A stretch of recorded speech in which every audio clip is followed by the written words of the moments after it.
Là, c'est vraiment le patrimoine de Jean-Michel DCA. Regardez, c'est en ligne droite. On va voir qu'il y a beaucoup d'ETF, beaucoup de lignes dans le PEA. C'est fatigant parce que Pierre-Luc, je le vois tous les jours et ça me déprime de voir ce qu'il fait. J'avais oublié qu'il faisait ça. Et donc là aussi, on est sur du piloté et c'est rouge. Essaye, mais voilà, c'est un parcours du combattant. Oh là là là, c'est catastrophique. Bon, allez, Pierre-Luc, on va parler, toi et moi.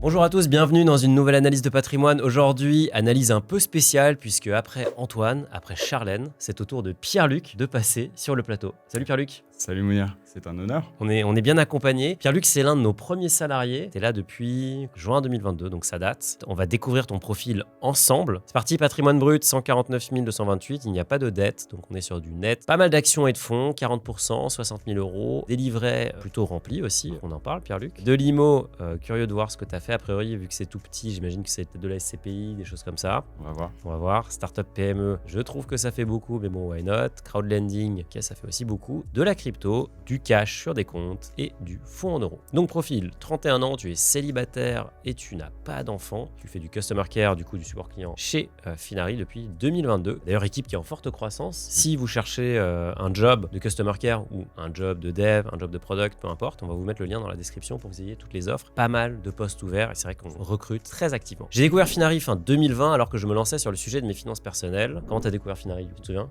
Je me souviens très bien, ouais. C'était l'époque du Covid, j'avais pas mal d'épargne à disposition, je me demandais quoi en faire. Donc j'ai commencé à lire un peu partout et j'étais tombé sur ta newsletter Money Time. Et puis voilà, je me suis inscrit. Finari est tombé à point nommé, utilisateur des débuts. Et puis après, voilà, j'ai eu la chance de rejoindre l'équipe. Tu nous as sauvés à l'époque parce que c'est vrai qu'on on faisait encore le support avec Julien, avec tous les développeurs qui étaient là et c'était très intense. Objectif à moyen terme, financer un potentiel achat immobilier si je quittais Paris parce que tu n'es pas parisien. Je suis originaire de Lorraine, Forbach.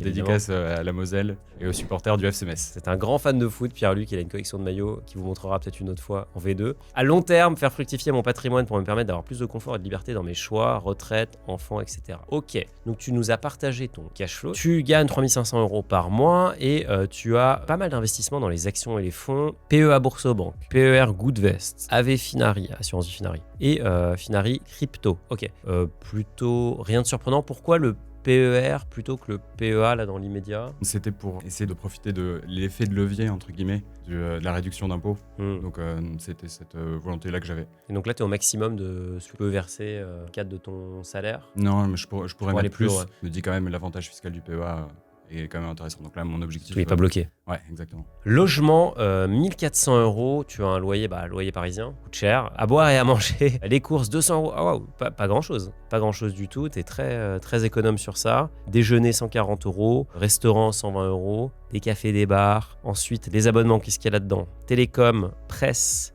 Sunsama. Qu'est-ce que c'est que ça? C'est ton outil de tâche, ça? Ouais, c'est mon organisation personnelle. Essayer d'optimiser... à l'organisation, à tout, etc. Optimiser le temps pour pouvoir prendre plus le train parce que tu es un ferrovipate affirmé. Gros budget de train, c'est pour rentrer en Moselle? Pas que. Mais là, c'est surpondéré. Sur le début de l'année, j'ai pas mal voyagé. J'étais en Italie, en Espagne le mois dernier. À la fin du mois, je pars en Allemagne, Danemark et en Suède. Ok, pas mal. Pas mal. Faut bosser aussi de temps en temps, si n'hésite pas. Mais en tout cas, c'est vrai que chez Pierre-Luc, j'ai fait beaucoup de calls avec lui où il était dans un train et il est dans son élément. Il est plus à l'aise dans un train que dans son bureau presque, donc c'est assez marrant. Les sorties, tu planifies quand même les week-ends et les vacances, 150 euros, pas mal de culture, du foot, du barbier indispensable et des frais bancaires. Pourquoi tu as des frais bancaires? J'ai pas encore pris l'initiative de fermer les comptes dans les banques traditionnelles. Okay, peut-être objectif de l'année, on va dire. Ouais, je pense qu'objectif de la semaine, hein, tu vas me faire ça juste après la vidéo, je pense. Depuis que j'ai découvert Finari, j'ai beaucoup lu et j'ai voulu tester par moi-même plusieurs types de supports, plateformes, classes d'actifs. Mais ouais, il faut savoir que chez Finari, on a quand même un problème, c'est qu'on a envie de tester toutes les classes d'actifs qu'on a, toutes les options, et Pierre-Luc, c'est un peu notre guinea pig, il teste absolument tout. Donc il a ouvert plein de comptes juste pour tester, pour comprendre ce qui se passait. Et malheureusement pour lui ou pour son épargne, il a beaucoup de trucs. Et faire du stock picking avec Fortune Inverse. Donc ouverture de plusieurs assurances vie de mon PEA en essayant de créer mon propre MSCI Award. Ça veut dire quoi ça, créer mon propre MSCI Award? On va voir qu'il y a beaucoup d'ETF, beaucoup de lignes dans le PEA. Ouais. Ok, donc il y a eu du boulot. Investissement en crowd equity, crowd lending, c'est vrai que c'est pas exactement la même chose, mais on va revenir dessus. SCPI en assurance vie en direct, pleine et nupropriété. Intéressant, on va regarder lesquels tu as choisis. Je construis une partie de mon patrimoine, mon portefeuille, avec des convictions personnelles, transition énergétique, surpondération, France et Europe. Transition énergétique, ça je pense que c'est assez clair. Pourquoi surpondération France et Europe? Je trouvais que, par exemple, sur le MSCI World, les États-Unis, on a une part très très importante. Je me dis quand même, l'Europe, certes, il y a des freins à l'innovation, etc. Mais j'ai pas forcément de rationnel très poussé, mais ouais. T'es un fan de l'Europe, Pierre-Luc. Actuellement, j'opère un DCA sur PEA, ETF MSCI World, 500 € par mois. Sur PER Goodvest, on va regarder ton alloc. Sur une assurance vie Finary Life, on va regarder ton profil. Sur Finary Crypto, 20 € par semaine répartis entre Bitcoin et Ethereum. 40 € par mois entre AAV, Cardano, Polygon et Solana. Pourquoi ces 4 cryptos? Il y a une raison particulière? C'était les 4 hors BTC et TH qui me parlaient le plus. Ouais, j'ai pas creusé à fond, mais ça me faisait un petit peu de diversification que j'avais envie d'intégrer. Ok, et donc tu mets 10 € sur chaque? Ouais, chaque mois. C'est vrai que on peut investir, faire des DCA avec des tout petits montants, donc c'est assez pratique. C'est vrai que c'est très pratique en crypto, ça l'est un peu moins sur les PEA pour l'instant, ça va changer je pense assez vite, mais le fait de pouvoir fractionner, c'est quand même assez dingue. Les plans, je les ai lancés quand on a sorti Finary Crypto, j'y ai jamais touché. Donc les plans là, ils sont en route depuis 2023, je ouais, dirais. C'est ça. Voilà. Octobre 2023 probablement, même plus. C'est propre. Je ventile mon surplus d'épargne éventuel entre PEA et LDDS, réserve de cash pour investir. Pourquoi pas livret A? Raison particulière? Parce que en fait, je me disais livret A, c'est vraiment le matelas de sécurité. LDDS, en gros, c'était vraiment pour segmenter les deux objectifs. Ouais. Ça a du sens. J'opère actuellement des rachats sur les contrats d'avantages chargés en frais pour les remettre sur PEA Boursorama. Ça marche. J'ai un PEL de 31 000 €, plan épargne logement ouvert en 2001 par mes parents. On les salue. Taux de 3,27%.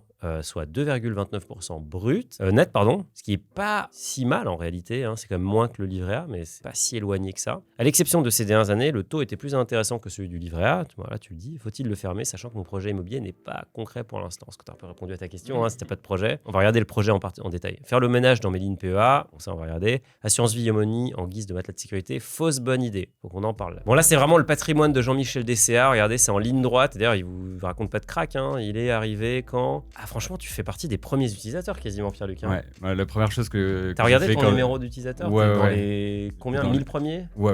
Ah, t'es dans les 100 premiers? Non, dans les 600 premiers, je crois. 500 ou 600 premiers. Pas mal, donc très solide, Pierre-Luc. Il y a souvent des gens qui me disent « je dois faire partie des premiers, ils sont arrivés en 2022. » vous faites tous partie des premiers. Mais les vrais premiers, c'est quand même... ceux qui sont arrivés en 2020, solides. Je pense que les premiers, ça va être en septembre-octobre. Le premier, c'est Julien et moi, évidemment, mais après, il y a eu pas mal de monde depuis. Donc ça monte gentiment, c'est plutôt très propre, on va dire. Qu'est-ce que ça donne en termes de perf? Tiens, c'est quoi la ligne qui s'est développée? C'est les actions et les fonds, évidemment, qui ont pris la place à mesure que tu m'écoutais rabâcher mes mêmes histoires. Ah bah oui, c'est pas des blagues, c'est vraiment, j'ai démarré de zéro sur Action et Fonds. En 2020, il n'y avait rien. Donc c'est beau. On va regarder crypto quand même parce que ça m'intéresse de voir ce que tu as réussi à faire. Ah ouais, pas mal quand même. Donc là, tu as fait un DCA, tu nous as dit c'est le même DCA, 40 € par semaine. Donc 20-20 Bitcoin, Ethereum et 10-10-10-10 mensuel sur le reste. Là, c'est propre, plutôt pas mal. Tu es à plus 100% sur BTC. Ouais, il y a juste en fait, j'ai fait des dépôts sur Finary Crypto depuis d'autres plateformes pour centraliser, et pour profiter des rendements offerts par le programme de Yield. Ok.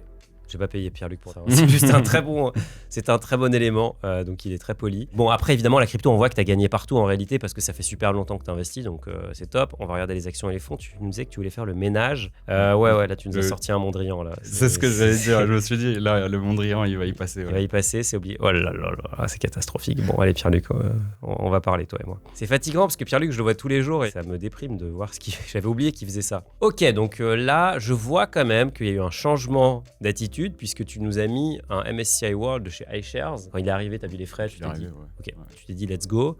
Fortiori sur Boursorama, puisqu'il y a les frais réduits. Il y a les frais réduits. Ouais. Et du coup, tu nous avais dit un Eurozone. Alors c'est vrai qu'on n'en parle pas beaucoup de cet Amundi. C'est le PAB, c'est les Paris... comment ça s'appelle? Paris Align Based. Paris Align Based, voilà. Donc c'est des ETF qui sont plus climato-friendly qu'un ETF lambda, quoi. Plus aligné avec tes convictions. Ensuite, tu as du Air Liquide quand même derrière pour bien être dans la contradiction. Tu as du LVMH. Bon, ça c'est... J'ai l'impression que tout le monde a du LVMH. Ouh, la grosse claque. LVMH a beaucoup baissé. Le stock picking, de façon générale, c'est un truc qui t'intéresse ou c'est comment ces titres-là ont été choisis? Je vois qu'il y a du Alstom, il y a du Accor aussi. Il y a quatre sociétés. Disons, en fait, donc, voilà ce que je disais. En fait, j'ai voulu au début essayer de comprendre par moi-même, tester des choses, etc. Donc, en fait, toutes ces lignes-là, je les ai mises au début de mon PEA. Maintenant, en fait, il y a quasiment que le MSCI World que je viens alimenter via Ok. le BCA. C'est juste les autres lignes, je les ai pas touchées. En fait, ça traîne, quoi. Ça traîne. Il y a juste Alstom sur lequel je viens de renforcer un peu Ok. conviction et parce que voilà, il y a eu une baisse significative ces derniers jours. Tu buy the dip. Et voilà. Et donc, on voit que tu as d'ailleurs de l'overlap. D'ailleurs, on est en train de vous préparer un petit outil d'overlap là qui va être sympa pour mesurer à quel point les ETF sont corrélés. Quand on vous le partagera, ça sera librement accessible. Bon, il y en a un peu dans tous les sens, mais why not, j'ai envie de dire. Je te dis, c'est mon propre ETF. C'est ton ETF propre World. ETF. Ah bah d'ailleurs, on me dit dans l'oreillette qu'on a la matrice de corrélation de Pierre-Luc, mais on voit qu'il y a quand même des choses qui sont très peu corrélées. Par exemple, le MSCI World et le CAC 40, on est sur une corrélation qui est plutôt très faible. On voit que, en gros, plus c'est bleu foncé, moins c'est corrélé. À l'inverse, si c'est très rouge, ça veut dire que les performances sont très similaires. Et on voit que la corrélation moyenne, elle est quand même pas si déconnante que ça, 0,65. Maintenant, c'est vrai qu'il y a beaucoup de choses, je pense, donc moyen de simplifier. On va voir s'il y a des frais un peu déconnants. A priori, je vois que des ETF. Donc je pense pas que tu auras des mauvaises surprises. C'est un truc que tu surveillais, les frais, déjà avant de rejoindre Finari, ou c'est un peu avec nous que tu as découvert le sujet? Non, je pense que c'est vraiment révélation quand je suis arrivé. Moi, je pense que comme beaucoup d'utilisateurs, dès qu'on a ouvert pour la première fois l'onglet analyse. C'est vrai que toi, tu étais là à ce moment-là. Mais c'était assez marrant parce qu'il y a pas mal de gens qui ne croyaient pas, pensaient que c'était faux, quoi, tout simplement. C'est vrai que c'est pénible de se dire que 2% par an, ça fait 43% sur 30 ans. Il fallait écouter en maths, mais c'est un peu l'histoire. Alors, Yomoni, quoi, tu fais de la gestion pilotée? D'ailleurs, on voit les frais, puisque maintenant on met les frais de contrat, 1,52. Pourquoi tu nous fais de la gestion pilotée, Pierre-Luc? On s'entendait si bien. Bah ouais, ça c'est justement un contrat que j'ai ouvert parmi les premiers, ouais. Et donc celui-là, j'ai arrêté de l'alimenter. Ok, mais tu ne l'as pas clôturé. Et je l'ai pas clôturé, non. Et il a plus de 8 ans, tu penses? Non, il a pas plus de 8 ans. Je pense, ouais, ça doit être 2021 peut-être. Ok, donc là, c'est quoi ta stratégie? Tu vas attendre pour avoir l'abattement, pour sortir la plus-value à ce moment-là? En fait, je pourrais le débloquer pour un apport immobilier, par exemple. Ça, c'est Tout à fait. quelque chose que je garde en tête. Ouais. Tu pourrais aussi le transférer sur le PER de Finari. Wink, wink. Pareil que ça arrive. Donc, ok, donc pour l'instant, tu touches pas. Peut-être l'apport de ta RP, c'est vrai que ça serait pas mal. 11 000 €, c'est toujours bon à prendre. Qu'est-ce qu'il y a d'autre? Assurance vie, c'est quoi ça comme plateforme? Ça, c'est mon petit placement. Ah, mon petit placement, ouais. Mon petit placement, oulala. Et donc là aussi, on est sur du piloté et c'est rouge. Là, c'est rouge 100. Et d'ailleurs, j'ai vu des critiques, c'est assez marrant, qui disaient « Mais Finari, ils sont débiles, ils mettent des frais en rouge alors que les fonds surperforment. » Bah oui, mais c'est notre postulat. Nous, on n'est que là pour juger les frais parce qu'on pense que sur le long terme, c'est très dur de battre le marché. Et donc, effectivement, il y a des fonds qui surperforment le marché. J'en ai reçu... Vous remarquerez que les invités des Finari Talk, ce sont quasiment uniquement des gens qui surperforment le marché. Et récemment, c'est même uniquement des gens qui font ça parce que c'est le principe. Mais c'est vrai que nous, ce qu'on montre, ce sont simplement les frais. Et je pense que c'est une bonne façon de regarder les choses parce que au moins, ça évacue la question. Après, si vous voulez aller voir les performances, allez-y, évidemment, c'est super intéressant. Bon, du coup, tu as aussi un PER chez Goodvest, qu'on salue. Tu as une assurance vie chez Goodvest. Tu as une assurance vie chez Cashbee. Tu as une assurance vie chez Yomoni. Tu as un PEA. Alors, c'est quoi? C'est un PEA PME, ça ou... Ouais, exact, ouais. L'indépendance AM de William Et Higgins. oui, ouais. Que je salue, je l'ai reçu en Finarito. Très sympa. Tu as notre assurance vie. Tu as gagné quand même la modique somme de 2 € pour l'instant. Et tu as pas mal d'autres choses. Tu as des petits comptes titres Trading 212, Trade Republic, etc. Donc là, ça va être quoi ta strat? Tu veux cleaner? Tu as quand même des plus-values. Par exemple, là, la VKHB, elle est en moins-value. Donc tu pourrais la clôturer en soi et tu n'aurais aucune incidence. Et tu pourrais rebasculer sur un peut-être moins cher. Ouais, la VKHB, en fait. Elle est chère en plus. Elle est ouverte, je pense, depuis 4 ans au moins, 4 ou 5 ans. On est proche de débloquer l'avantage fiscal. Donc si je peux réussir à faire un transfert. T'essayes de la transférer chez Finari? Voilà, on essaye, mais parce voilà, que oui, c'est un parcours du combattant. Hein, vous pouvez transférer, je sais bien, vous pouvez transférer vos assurances vie intra-assureurs. Donc nous, on est assuré par Generali, Cashbee aussi. Ça, c'est possible. Intra-assureur, ça ne marche pas. On pourrait pas aller de Generali à, exemple, Spirica. Interassureur. Interassureur, pardon. On pourrait pas aller d'un assureur vers l'autre. Donc Spirica, Generali, ça marcherait pas pour l'instant. Peut-être que ça sautera. Mais en tout cas, au pire, tu peux toujours le fermer l'assurance vie. T'es en moins-value. D'autant que je suis en moins-value. Ouais. Donc qu'est-ce qu'il y a d'autre dans ton patrimoine? Il y a les livrets et là, tu as le fameux PEL, j'imagine. Ouais. Donc tu me disais que tu voulais acheter à Metz, c'est ça? Ouais, ce serait la piste privilégiée pour l'instant, ouais. Donc Metz, le prix au mètre carré. Et bon, en gros, 3 000 €, ça commence déjà à être les trucs un peu chers. Bon, écoute, on t'a fait un petit Excel pour savoir ce qui allait se passer. Donc on s'est dit, bon, on va dire que tu vas acheter à 3 000 du mètre, mais tu vas rajouter 500 € du mètre, 2 travaux. Enveloppe globale, 280 000 €. Frais de notaire, a.k.a. les impôts déguisés, on n'y passe pas, on n'y déroge pas malheureusement. On a pris ton salaire et du coup, on a calculé ta mensualité maximale PEL selon la fameuse règle des 35%. Pour l'instant, tu n'as pas de dette, tu as le droit d'y prétendre. Le taux, bon, alors je pense qu'on est un peu conservateur. Je pense que toi, tu pourras avoir un crédit sur 25 ans facile pour faire de l'IMO. 3%, ça a quand même bien baissé, mais bon, voilà, on va dire un taux bon, 3,5%. Bon, Pierre-Luc, il va avoir un super dossier, donc ça va être facile. Plus 0,4%, allez, on va dire à 4, mais en réalité, on est peut-être un peu ambitieux. Tu empruntes évidemment sur 25 ans parce que tu veux te mettre au taquet. Du coup, tu vas pouvoir emprunter avec ton salaire, capacité d'emprunt, etc. 234 000 euros. D'ailleurs, si ça vous intéresse, l'Excel, on vous le mettra en mode libre et comme ça, vous pourrez l'utiliser. Dites-le nous dans les commentaires. Coût du projet, on a dit 300 000 euros. Capital empruntable, ça, c'est ce qu'on vient d'obtenir de la banque. Du coup, ça nécessite un apport de 64 000 euros. Pour l'instant, tu n'as que 31 000 euros sur le PEL qui rapporte 2,20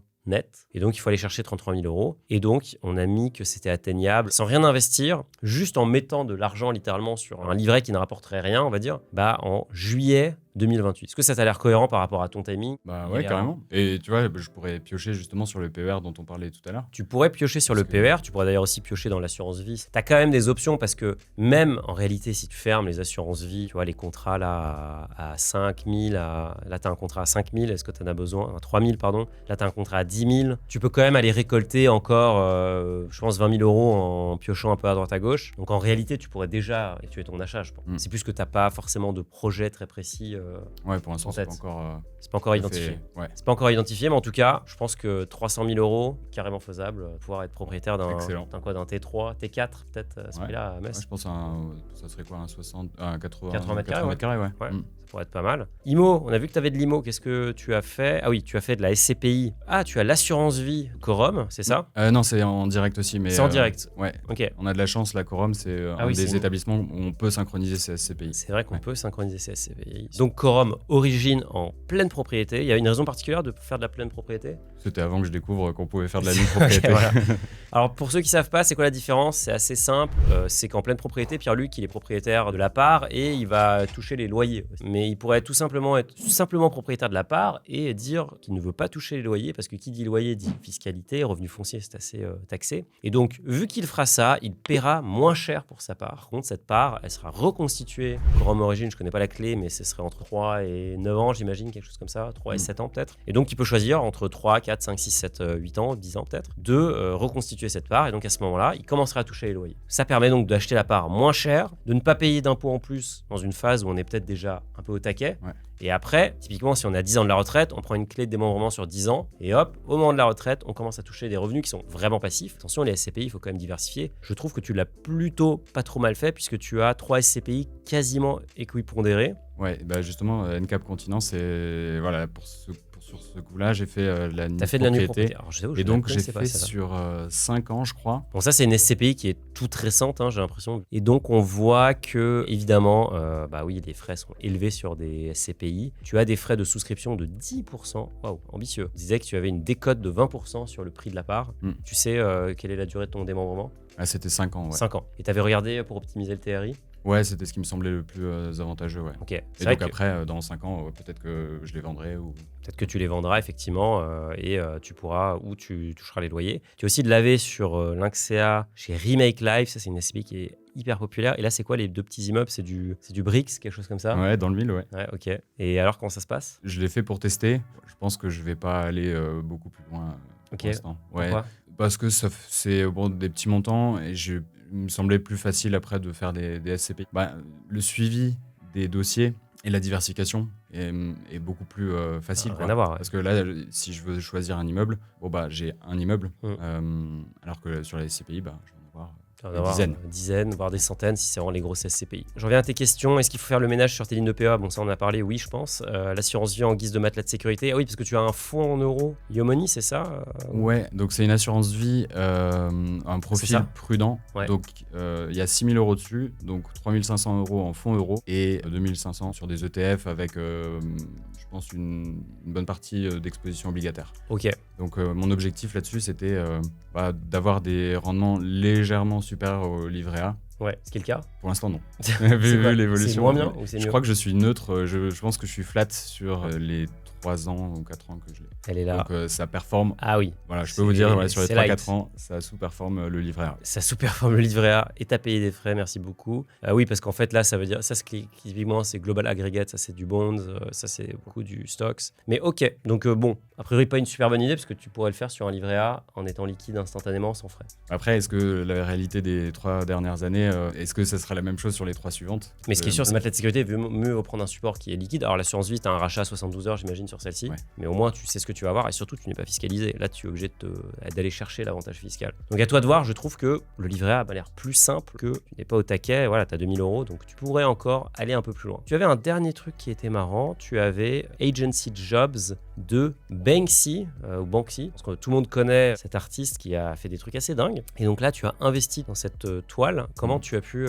acheter un Banksy? Alors, j'ai acheté donc en fait des parts de cette.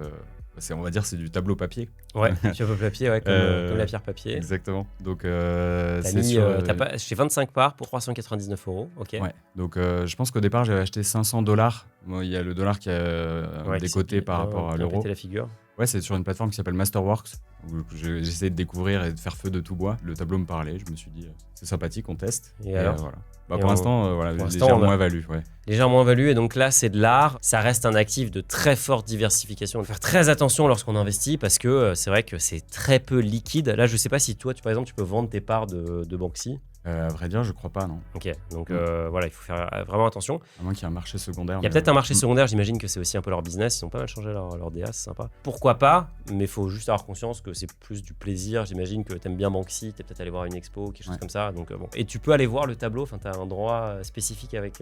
Non, pas juste sur internet comme voilà, toi. Tu peux regarder sur Finale.